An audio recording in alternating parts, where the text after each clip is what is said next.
Di video kali ini kita akan melihat beberapa berkas, yaitu ada 10 berkas untuk persiapan pengisian daftar riwayat hidup, di mana dari 10 berkas itu adalah 5 berkas lama dan 5 berkas baru.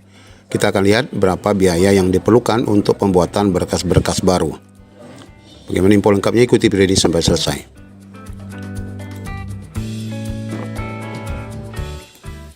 Baik Bapak Ibu, sebelum nanti kita akan memulai pengisian daftar hidup di tanggal 1 Januari sampai 31 Januari, di sini kita akan mengintip terlebih dahulu 10 berkas yang mana ini akan kita persiapkan. Itu di poin ke-6 ya, bagian unggah berkas. Di sini nanti kita akan melihat ada 10 berkas, namun 5 diantaranya adalah berkas lama ya. Pertama adalah file scan pernyataan 5 poin, ini adalah berkas lama. Kemudian surat keterangan SKCK, ini berkas baru. Kemudian file scan daftar riwayat hidup, ini berkas baru, di mana nanti kita akan mencetak di sini ya. Ini akan ada 2 file ataupun maksud kami 2 berkas, di mana salah satunya akan ditempelkan e-materai ya. Kemudian bukti pengalaman kerja, ini juga berkas baru. Kemudian file surat keterangan tidak mengkonsumsi nafza narkotika, ini juga berkas baru.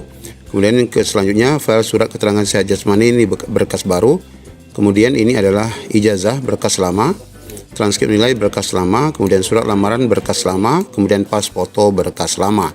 Apakah nanti kita harus mengupload baru ataupun tidak? Kalaupun di sini disebutkan belum diupload, berarti kita harus mengupload ulang. Namun berkas lama tentu saja kita dapat menggunakan berkas-berkas yang kita gunakan saat pendaftaran kemarin. Nah, sekarang kita akan coba melihat dari berkas baru ini berapa sih biaya yang harus kita keluarkan untuk membuat berkas-berkas ini.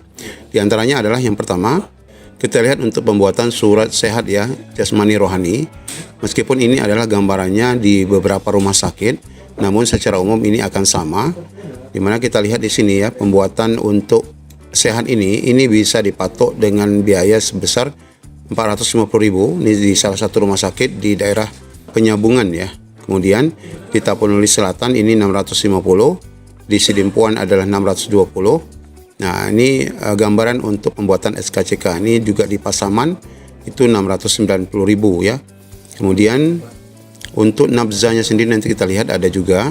Nah, ini gambarannya sekitar ya, kalau kita rata-ratakan sekitar 500 ribuan. Ini dalam rangka untuk pembuatan surat kesehatan ya. Nah, nanti jadi tergantung dari Pemda Bapak Ibu sendiri ataupun rumah sakit di daerah Bapak Ibu. Nah, ini untuk surat kesehatan jasmani rohani ya, untuk persyaratan pertama. Yang kedua kemudian surat SKCK. Nah, di sini Bapak Ibu persyaratan SKCK itu ini ya, fotokopi KTP, kemudian akte kelahiran, fotokopi KK, ada dokumen sidik jari nanti. Kemudian kartu identitas lain yang memenuhi syarat untuk mendapatkan KTP nanti akan disampaikan di kepolisian. Pas foto 4x6, ini sebanyak 6 lembar ya, dengan latar belakang merah. Nanti Bapak Ibu bisa gunakan pas foto yang kemarin ya. Kemudian foto tidak menggunakan aksesoris wajah, artinya tidak berdandan mencolok ya. Kemudian ada bukti BPJS Kesehatan. Nah, untuk biayanya di sini kalau SKCK murah ya. Ini sekitar 30 ribuan saja ya. Nah, ini bisa nanti diurus secara kolektif juga, termasuk surat sehat jasmani rohani tadi. Kemudian untuk surat keterangan bebas narkotika, nah di sini juga biasanya nanti akan sekaligus ya, dapat Bapak Ibu urus di rumah sakit yang sama saat mengurus surat keterangan sehat ya. Meskipun bisa juga nanti pengurusannya dilakukan di beberapa tempat, contohnya di kantor polisi. Kemudian bisa juga buat di puskesmas, tapi puskesmas tidak bisa kayaknya. Di BNN, nah ini bisa ya. Nah, asalkan di tempat itu adalah tempat yang mengurus bagian narkotika. Rata-rata di rumah sakit yang sama saat Bapak Ibu mengurus surat kesehatan ya. Nah, ini juga ada syarat nanti pas foto 4x6 2 lembar, KTP dan mengisi formulir pendaftaran. Nah, ini ada contoh surat bebas nafzanya ya. Nah, ini dari rumah sakit ini. Nah, ini contoh dari kepolisian ya. Jadi bisa dari beberapa tempat ya. Kemudian ini contoh dari BNN. Intinya bahwa ini kewenangan pemerintah lembaga yang mengurus narkotika ya. Kemudian biayanya di sini hanya sekitar 200 ribuan ya untuk BNN ataupun bebas nafza ini. Nah, sedangkan untuk hasil cetak DRH yang sudah Bapak Ibu isi ya. Tentunya nanti kita mengisi dulu DRH-nya, baik itu DRH perorangan berupa data kita, kemudian DRH riwayat ini berupa riwayat pendidikan, riwayat pekerjaan dan sebagainya. Itu nanti dicetak seperti ini ya. Nah, ini akan ada seperti ini. Nah, ini hasilnya nanti akan ditempelin materai di bawahnya ya. Sedangkan yang kedua adalah DRH bagian kedua, bagian pendidikan, bagian pekerjaan, riwayat penghargaan. Ini akan filenya terpisah, namun nanti ini di-scan menjadi satu ya. Di-scan menjadi satu untuk diupload di bagian DRH. Jadi kalau biasanya kita hanya mengisi tidak mencetak, namun saat pengisian daftar riwayat hidup ini nanti berkas ini harus dicetak ya. Nah, dan tombol cetaknya akan ada di bagian bagian atas ini. Nah, secara umum nanti kita akan membuat video secara live ya untuk pengisian daftar riwayat hidup ini, di mana sebenarnya pengisian daftar riwayat hidup ini nanti hanya melanjutkan daripada data pendaftaran Bapak Ibu yang kemarin.